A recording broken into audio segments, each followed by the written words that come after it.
Go celebrate, or whatever you have to do. Now, why would you be interested in that? It's mine. You know, Farron didn't mention the giant he took it from was alive. Excellent idea. It's in my strongbox. Here's the key. Now, why don't you leave me alone? Strange. I had almost forgotten it. Completion.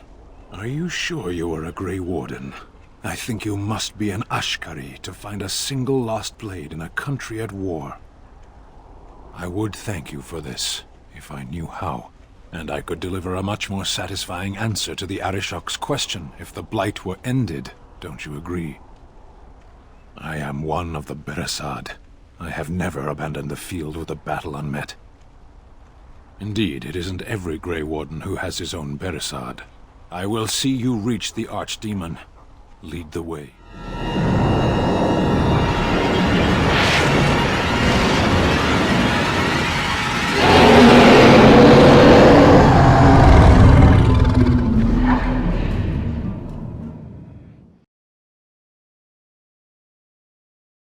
You're awake. Did you feel it too? It was like the Archdemon saw us. Saw us! What does that mean? I think... Wait. Did you hear that? I guess it's like Duncan once said. We can sense them, and they can sense us.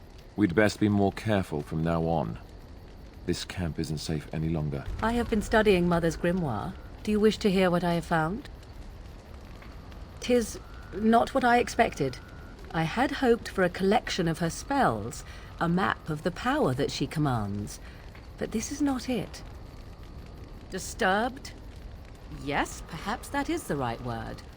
One thing in particular within her writings disturbs me. Here, in great detail, Flemeth explains the means by which she has survived for centuries. Not unless one also happens to be an ancient abomination. No.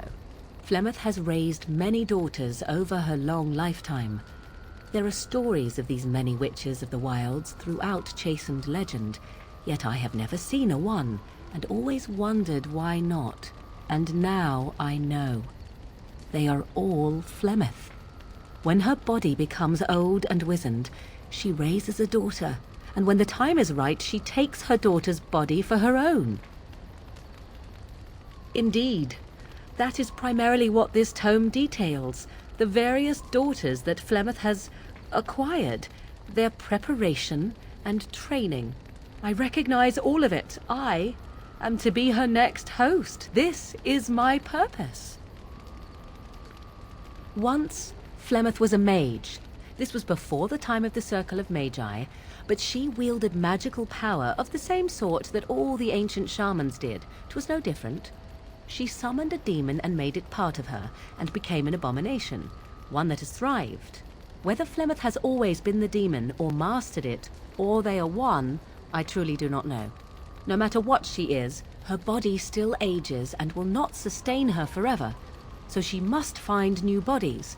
I am to be the next new body, in a very long line. Whatever spark of the demon that made her what she is remains within her, keeps her from dying of old age, but her body deteriorates. Eventually she would be so wizened as to be senseless and immobile. So she must seek a new body, a fresh body, and start the cycle anew. I am uncertain. According to her writings, certain hosts are better than others. The more a host is prepared, the quicker the transition will be. I am sorry. This simply takes me by surprise. I would have thought I would have had some inkling, some notion. 'Tis just her way. Or so I thought. I was a fool to think. I should have known better. I do not know. Perhaps 'tis as she said. The Darkspawn threaten her as much as they threaten anyone else. Or perhaps she believes that this journey will make me more powerful. According to the tome, if the host is already powerful and trained in magic, it takes far less time for Flemeth to settle in. not by any natural means. Perhaps I should take this as a vote of confidence from her on my capabilities. Or perhaps she simply wished me gone from the Korkari wilds so she could prepare her ritual in peace. A disturbing thought. Do not be sorry. I am not. I am angry. There is only one possible response to this. Flemeth needs to die. I will not sit about like an empty sack waiting to be filled. Flemeth must be slain, and I need your help to do it.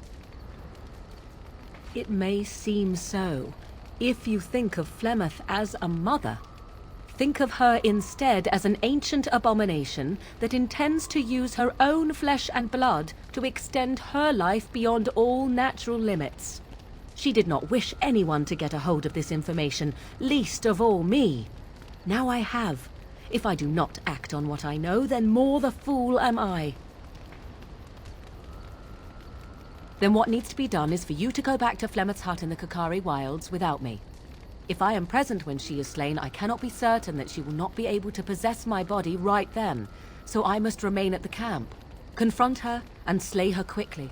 I doubt she will truly be dead even then, but it will take her years to find a new host and recover her power, if that is even possible. The thing I must have is her true grimoire. With it, I can defend against her power in the future. Everything else in her hut is yours. She would like everyone to think she is invincible, but I highly doubt that is the case. And besides that, you are not truly killing her. I am grateful. The sooner this can be done, the sooner it will set my mind at ease. I await your command. So, full of questions, are you? I can see why you might ask this, despite knowing the fate that she has in store for me. The truth is that no, under normal circumstances, of course, I would not turn against my mother so. For all that she is not the picture of maternal love, I mean her no ill will. But Flemeth herself taught me long ago, once you know your enemy, strike quickly and without mercy. Were our positions reversed, she would no doubt do exactly the same. I know my mother well. I knew from the moment I read that tome that this is what she had intended from the start.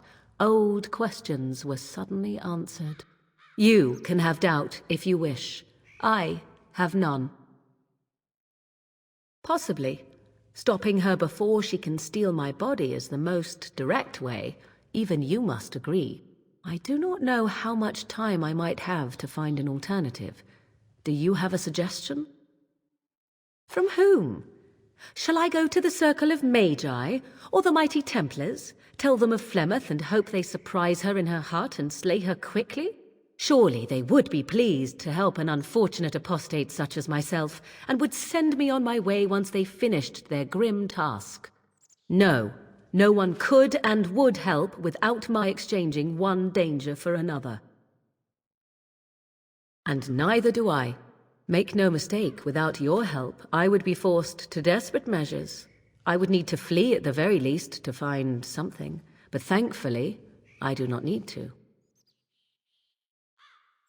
Good, then please, end this waiting and deal with her as soon as you can. This is driving me nearly mad. Ask away. Yes, me too. And I got the feeling at the end there that it saw us, was aware of us, whatever you want to call it. Could have just been my imagination, I suppose. What do you think? Well, short of waltzing through the entire Darkspawn horde and tapping it on the nose, I'm not sure just how we're supposed to do that. But killing the archdemon is the general plan, I understand. Good to have you on board. I guess one thing is certain at least, isn't it? It's official. This is a blight. And so you return. Lovely Morrigan has at last found someone willing to dance to her tune. Such enchanting music she plays, wouldn't you say? Why dance at all? Why not sing? What has Morrigan told you? What little plan has she hatched this time? Composing your own tune, then? Now there's something even I can dance to. That you have come at all means you desire something. Perhaps I may yet give it to you. Morrigan wishes my grimoire? Take it as a trophy. Tell her I am slain. We believe what we want to believe. It's all we ever do. I go. Perhaps I surprise Morrigan one day. Or I may simply watch. It would be interesting to see what she does with her freedom. Enlightening, even. Would you give an old woman that? It's far easier this way, don't you think? The lies are always more fun. The book is inside the hut, with notes and spells enough to make even Morrigan blush with delight. You and I will not meet again. That I guarantee. It speaks. It doesn't have better things to do. I like to think of them as accessories.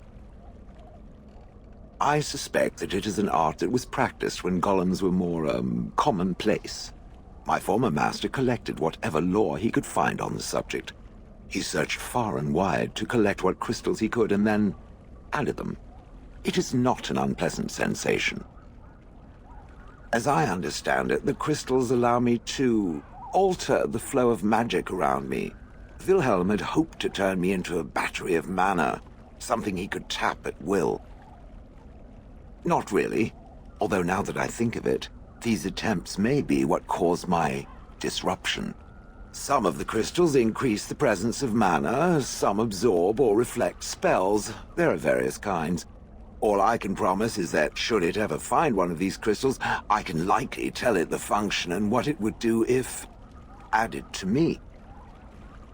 Why not? I don't get to wear clothing and other adornments like the rest of you creatures after all. That answers its question, I assume? Unless it has more. Oh, how interesting. Certainly I remember having a master.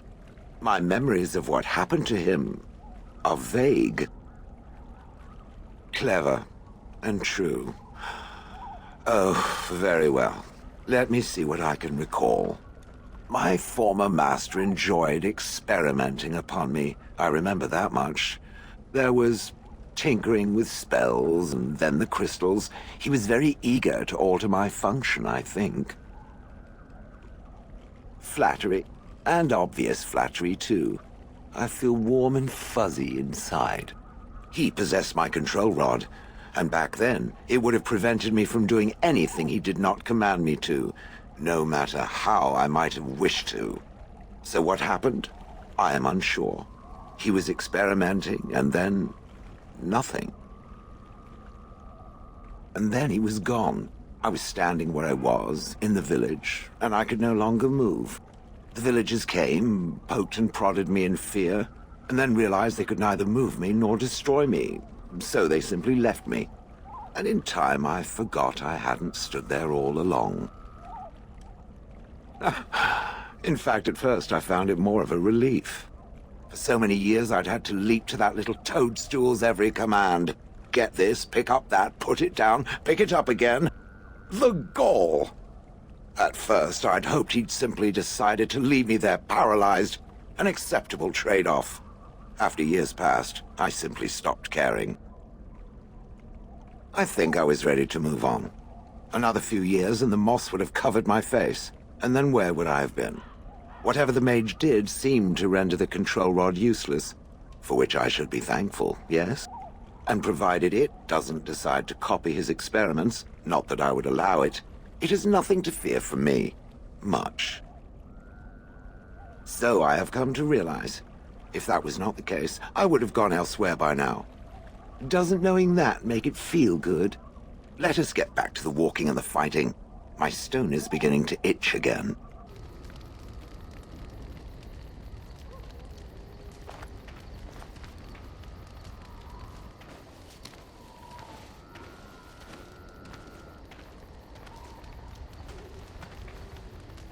You have returned from the wilds, alive. What news have you? Dead. You actually managed it? I barely dared to hope 'twas even possible. And the real grimoire, did you find it? And so here it is. Fantastic. And thank you. for helping me. No one has ever... Thank you. We are hopefully free of any further pressing obligations involving my protection. Let us return to the road, shall we?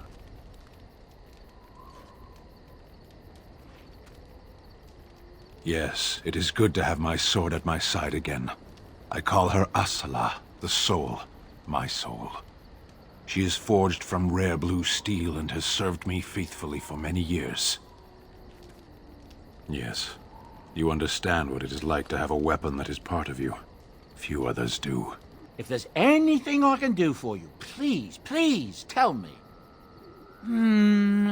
It seems that Tyrn Loghain has responded to the ambush on his men near ever. Group of his best, hunted down the ones who did it. All of them hunters out of Oswin, Ban Valdric's men. I hear Tyrn Loghain ordered them all strung up on poles. Then they were left up there to starve, pleading for mercy. I hope that isn't true. That's a grim thing to do to someone. That's what I've heard on the road, anyhow. You there. Hi, you. I've been watching you. Where can I get some sauce for that rump roast? That's right. You've wiped your foot on the Ogren doormat of love. Go and make yourself ready, woman. I'll be right there to see to it. You're a hard man to find. Where are my manners? The name is Levy Dryden. Did Duncan ever mention me? Levy of the coins, Levy the trader. But Tyrn Cousland's son should be well aware that in politics things are seldom as they seem. Say what you will of my family, we are ardent Warden supporters and have been since the beginning. But here I am carrying on while you have a blight to stop. Don't want to waste your time. But you see, Duncan promised that together we'd look into something important for the Wardens. And for me. But poor Duncan's... well, no more. A tragedy it is, at that. But I know he would want his work carried on. His pledge fulfilled. It's a bit of a tale, that is. But I'm the one who brought the Grey Wardens back to Ferelden. Well, I was one of the ones. There were a lot of us. Maker's breath, I'm a bit nervous. Honoured to be here, really. And most folk are right fools. With a blight on the doorstep, we should be throwing virgins at your feet. Although that could get a bit messy, couldn't it? After King Marek freed us from the Orlesians, the Grey Wardens begged the King's permission to come into Ferelden, some sort of internal business. Me and a mess of other Warden sympathisers spoke on behalf of your order. Tyrn Loghain was very much against letting Orlesian Wardens in the kingdom. But Marek, Andraste, bless him, was a fair-minded monarch and he let them in. So that's why I was there when the Wardens and their leader, Genevieve, presented herself to the King. The first Wardens in Ferelden in over a century. Proudest state of my life, that was. Duncan was a bit of a scamp back then. We were of an age and struck up a friendship. The King himself went with the Wardens on their mysterious business. When he returned, he rescinded King Ardland's decree, and the Wardens came back to Ferelden for good. People say it's because the Wardens have become terribly unpopular, just soaking up ties and not doing a bleeding thing for the kingdom. I say that's bollocks, as recent events have shown. Marek was a bit of a visionary, a powerful mind, that one. In his travels with the Wardens, he must have seen how important their cause was, and been moved by it. There was some talk at court that he did it to improve relations with Orzammar. That might have factored into it, but make no mistake, King Marek was a giant among men. That he was. Oh, his stomach's all aflutter. You're welcome. Well, as you know, my family's name is Mud around noble circles. My great-great-grandmother, Sophia Dryden, was the last Warden commander of Ferelden back when the Wardens were known as freeloaders. So King Ardland banished the Wardens and he took House Dryden's land and titles. And then some. Not much is known about that time. After King Arlen died, there was a civil war, loads worse than this one. And our family was on the run, hunted by enemies, with nary a friend in the world. But Drydens are tough. We rebuilt, became merchants, and we never lost our pride. I asked for the truth. My family reveres Sophia Dryden. We know she died at the old Grey Warden base, Soldier's Peak. We want evidence to clear her name. It won't restore our land or our titles, but it'll restore our honour. Well, no one's been to Soldier's Peak since Arlen's days. At least none that's come back. I spent years mapping the maze of tunnels to the peak, and I found the way a few years back. So I went to Duncan, I did, and I said that he could reclaim the old base and my family could have its honour. Soldier's Peak is strategic and symbolic importance. Duncan said that it would be worth it right there. He also hoped to recover lost Warden history and perhaps a few old relics. No one knows what's up there now. Darkspawn surfaced in southern Ferelden, and Duncan got plenty busy recruiting new wardens and meeting with good King Cailan. Duncan said he would help after the Battle of Ostagar. Said there might be useful things at the peak, but he never had the chance. I can pick my way through the tunnels at the base of Soldier's Peak, but the place, well, they say it's haunted, and it'll be dangerous for certain. Will you think on it, at least? 1,000 blessings upon you, Warden. I'll mark down the location on your map.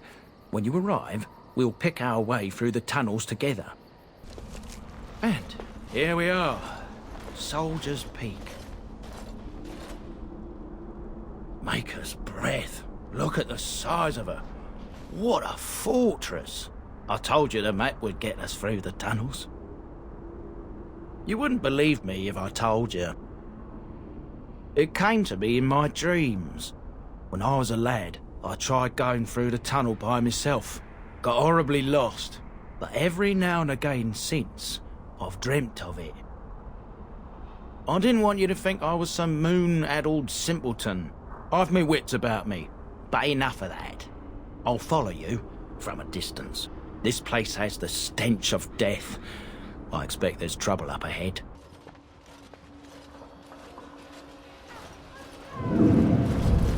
Fall back! Fall back already! Taking the peak will not be easy, my lord. I gave the Wardens one chance to die with honor. Instead, they hole up like cowards. We follow the King's advice, then. Starve them out. But the peak has months of supplies. Then we wait. When they are too weak to lift their weapons, we will send them to their final judgment. What was that? Felt a bit woozy there. I'm not mad, am I? You saw it too? How's that possible? This place truly is haunted. The Veil? Demons? Thank Andraste you came, Warden. After you. The men's morale is low. My spells are of no use in this matter, Commander. There is more to leading men than sorcery, Avernus. I will remind them that they're wardens. Men, I won't lie to you.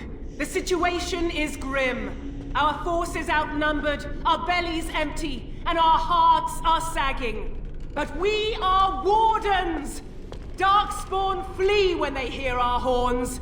Archdemons die when they taste our blades. So are we to bend knee to a mere human despot? No! I, for one, will never give up! I, for one, will never surrender just to dance on Arlen's gallows. So I propose here and now, in these hallowed halls where generations of our brethren stood vigil against darkspawn and evil, that we send a message to that fat bastard. In this sacred place, proud men, strong men stood defiant, and would rather die than submit to tyranny. So brave, even when starving, and my great-great-grandmother stood with them. Not much is known of King Arlen. The War of Succession that followed his death, now that was a piece of work. Lasted nearly a decade, and almost burned Denerim and the palace to the ground. Loads of history was lost, but maybe there's answers to that inside. but I've gabbed enough. Lead on, my friend. Make them pay for every inch, men! Hold the flank! Avernus, we need you! Nelate obrasur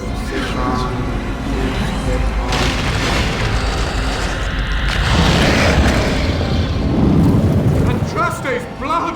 What? More Avernus! Whatever it takes!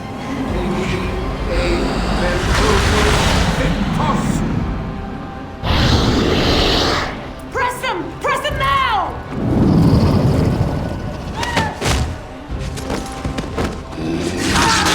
No! I command you, fight the king's men! Fool! So much death, suffering, and oh yes, blood. The veil is torn now. Your soul is mine, Avernus. Acolytes, retreat now! The battle is lost! Avernus! What just happened? Oh no, more fighting. The Warden summoned demons. Can't believe it. And my grandmother, she knew. I believed that my family was better than that. But answers may lay up ahead.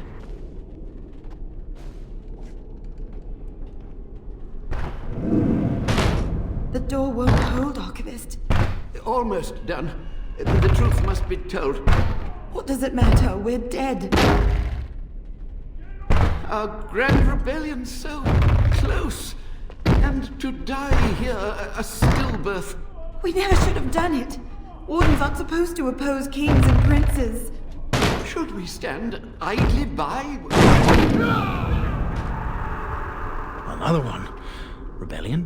What's this about a rebellion? If only the book weren't burned. We can only hope. Step no further, Warden. This one would speak with you. Because this peak is mine. This one is the Dryden, Commander, Sophia. All these things. Grandmother? You have slain many of the demon ilk to get here. This one would propose a deal. That, or she's really let herself go. My great-great-grandmother is dead. I don't know what that is. This one has tasted her memories, seen her thoughts and hidden places. But she is food for this one. No more, no less. What is one woman-child compared to your might? Strike me down if my terms offend. A fool this one would be to betray the Warden. Making deals with demons now, are we? I must say the crows have misjudged wardens. You are more cunning and ruthless than we suspected. Carry on. Do not let me get in the way. Your crow is wise. This one will explain the deal. The Soldier's Peak traps me. This one sees so many tantalizing places in the Dryden's memories. This one would see the world herself. For me to be free, into the Old Mage Tower you go and destroy. In return, this one seals the veil. No more demons. No more enemies. Your peak would be safe. Just let this one go into the world. Then you are a fool! Day 32. The subject is not responding to the stimuli. Testing the pain threshold has uncovered nothing. Only 3 subjects are left. Day 82. If only I could reproduce last night's extraordinary success. Electricity is only a catalyst. The blood is the key. Day 97. Energy and blood. Repeated applications have duplicated the results. I conjecture that success can be induced alchemically. But there are no more subjects left. If only I had 1 more, or a dozen. The things I could do.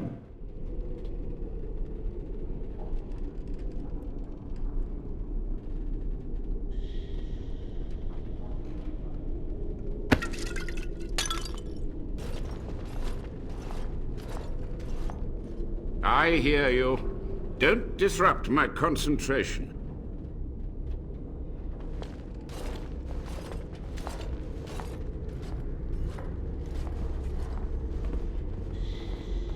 Even now, the demons seek to replenish their numbers. Are you to thank for this welcomed but temporary imbalance? Only just.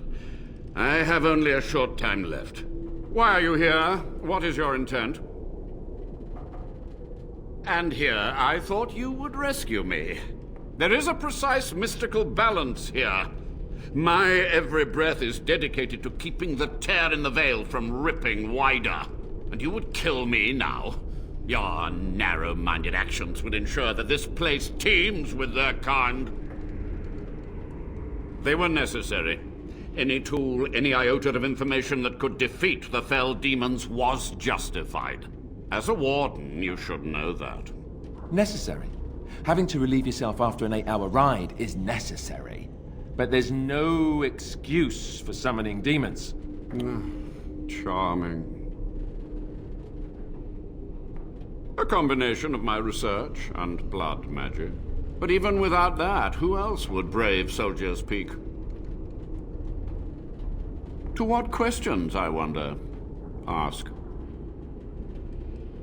Master Mage, sir, my family name has been worth less than dirt for over a century. Do you have any proof that Sophia was a hero? The boy who braved the mists. So you heeded my call. Ha ha ha ha, and you are a Dryden. The cosmos has a sense of humor. He was but a boy when he entered the tunnels below the peak. His heart pure, his character certain. In dreams, I gave him the keys he would need. He would be my deliverance. Your great-great-grandmother was the best of us. Brave, charismatic, fiery, utterly devoted to the fight. But still we lost. We fought against a tyrant, you know, so full of vigor then, so blind to consequence. But proof? There's none to be had. I had hoped. But thank you, Warden. The Chantry foolishly forbids blood magic, but there are so many secrets to uncover. As my body decayed, I found ways to extend it. But that can only go so far. What use would storytelling serve? The tyrant Arland is long dead, as is all our noble co-conspirators and the Grand Rebellion. Sophia's corpse may walk and talk, but she, too, is no more. He ruled with fear and poison, his treachery pit noble against noble in terrible battle. We thought him a monster. We gathered allies to rebel. But the toll of years has erased our failure, hasn't it? It seemed so pressing then, but the kingdom lives on. Too many mouths to quiet. Even sorcery can only go so far. So we met with Tirn Kuzland. With him on our side, we had a chance of victory. Instead, the King's Guard ambushed us. Commander Dryden and I barely escaped. Is it? You lost many family members that day. I saw the Tyrn's head on the meeting table, with an apple in its mouth. Arland's butchers, no doubt, slaughtered enough Kuzlands to make them pliable. Perhaps, but it was survival. For months, I prepared the summoning circles, researched the darkest depths of the Fade. That moment was a triumph of demonic law. Dozens of demons, called by my hand. But with so many variables, I suppose, calculation errors were inevitable. I was so close. From a warden, that means something. So tired, so old. Let me undo my greatest of mistakes. Let me cleanse this place. Then I will accept whatever justice you feel I merit. She gave the order. I would have summoned the demons anyway.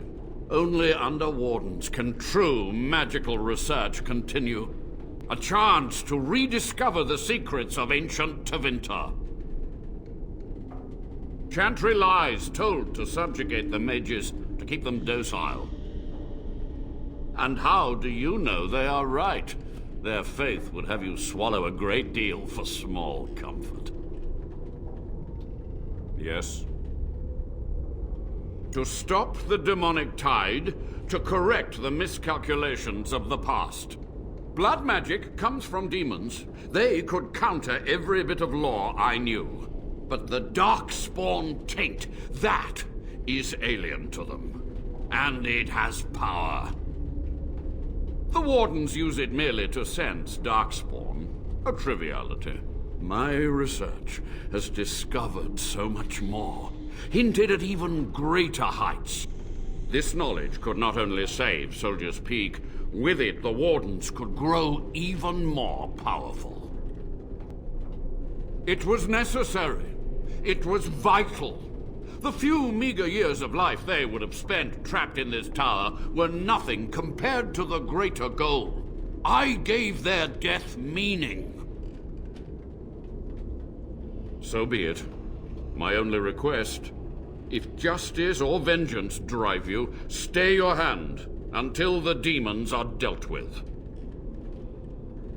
That will do for now. We must go to the Great Hall. There, I will repair the damage I caused so long ago.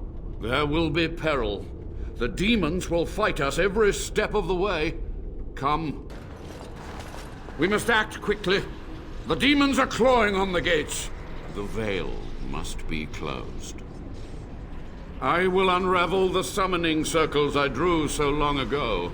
Waves of spirits and demons may come through. Dispatch them. I will begin. First, I must summon the magical energies. I feel them. They're coming. It's over. The veil is strong now. Stronger, at least. I said I'd submit to judgment. And so I shall. Can I be left to experiment in peace? You went too far, Avernus. Warden or not, blood magic is forbidden. So be it.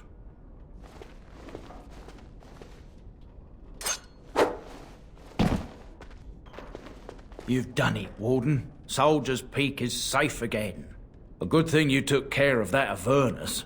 A blood mage. In the Wardens. Common folk should never hear of that. Some still distrust Wardens, even in a blight. Crazy buggers. But there was no proof to redeem my family. For so long, I was focused on the past. On answers. But I think I would have been better off had I stayed at home. Enough of that, though. I find myself at a loss. You've got a whole fortress now. I suppose I should start plying my trade again. It is. In time, it might liven up, though. You're gathering an army, after all. The fortress may do some good with that. You know I'm no good in a fight, but I'm a fair trader if I do say so myself. My cousins have been looking for a safe place to store trade goods, and the Peak will do nicely.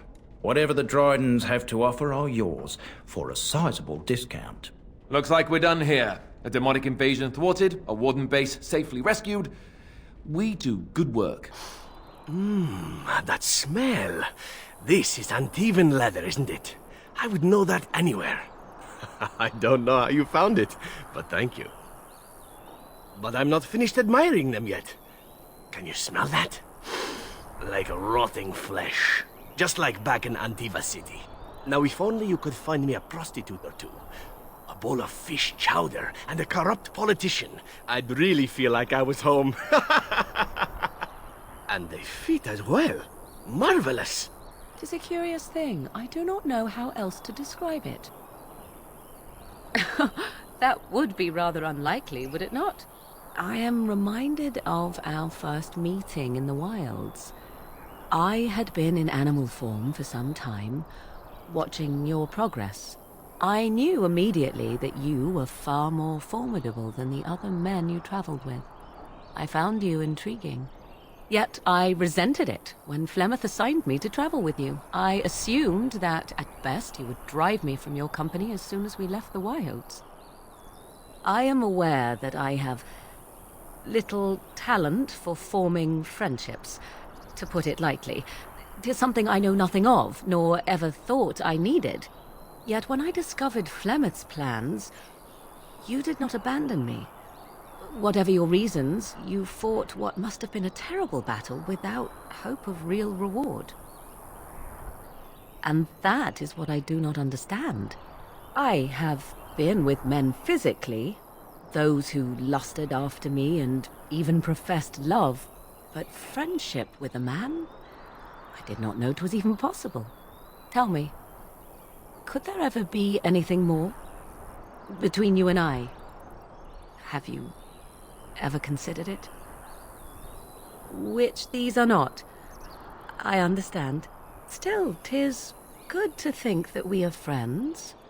Of all the things I could have imagined when Flemeth told me to go with you, this would be the very last. I want you to know that while I may not always prove worthy of your friendship, I will always value it. But enough of such idle talk. There are more useful things to be done, surely. Ask away. Of course.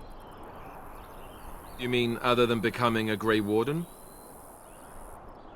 You know, I asked Duncan this too, and all I got was, "You'll see." Oh, it's not that Duncan wants to keep it a secret, it's just that the Grey Wardens don't discuss it much. I gather it's not a pleasant topic. The first change I noticed was an increase in appetite.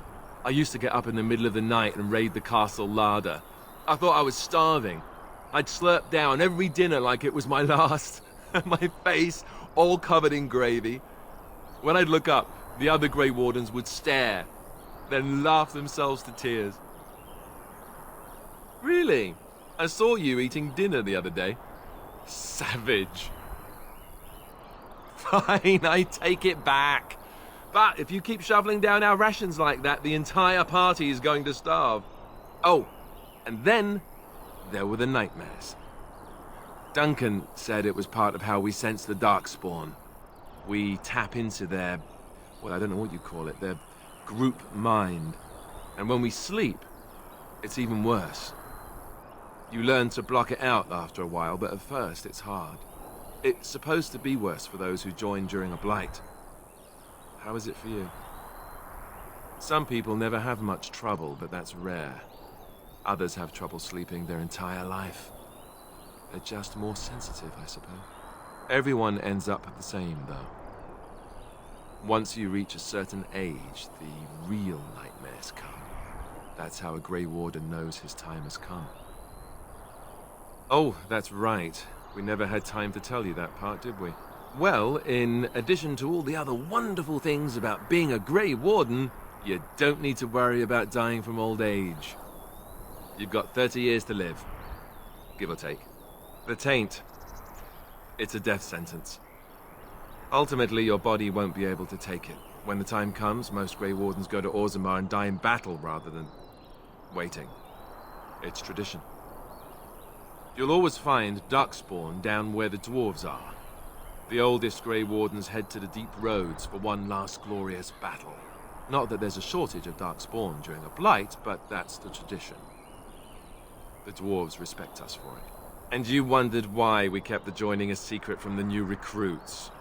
And there you have it. You know, Duncan, he started having the nightmares again. He told me that in private. He said it wouldn't be long before he'd go to Orzammar himself. I guess he got what he wanted. I just wish it had been something worthy of him. I know. Ending the blight should make this all worthwhile, right? What's on your mind? No, you won't. I don't think so either. You would not have been happy living a dull, uneventful life, dying in obscurity. You wonder sometimes, don't you, if your life would be better if you weren't who you are? When I was a young woman in the tower, I came to the realization that the circle would be my life, and I would know no other. Family, love, a simple life. These were things that others took for granted, that I would never have. It made me very moody. All I could think of was being trapped in that tower with no way out and no end in sight.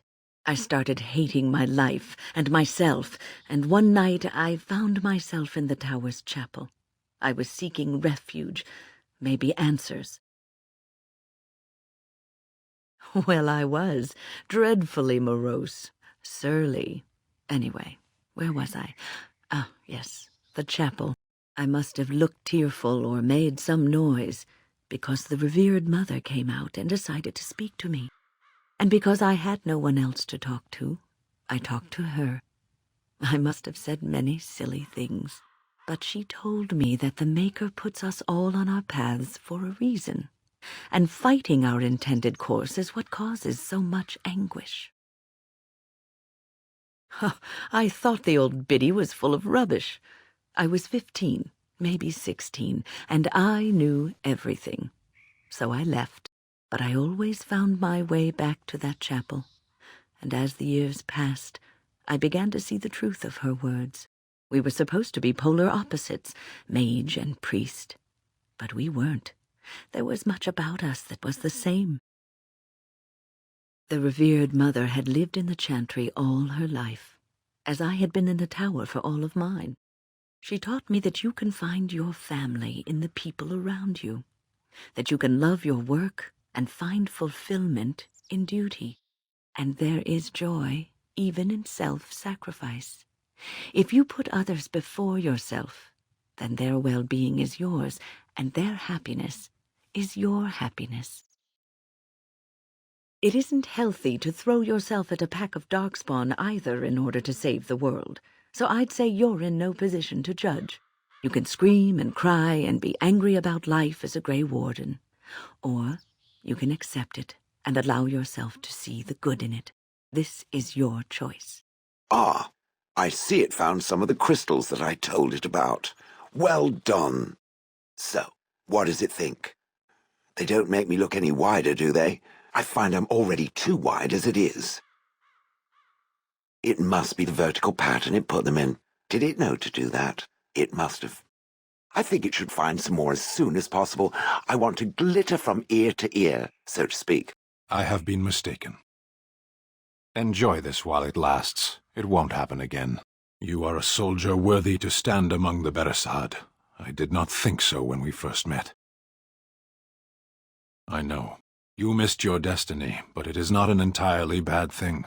The day will come when the Arishok sends us here. On that day I will not look to find you on the battlefield. The future. Perhaps it will not come to pass. There is no point in dwelling on it. We should move on.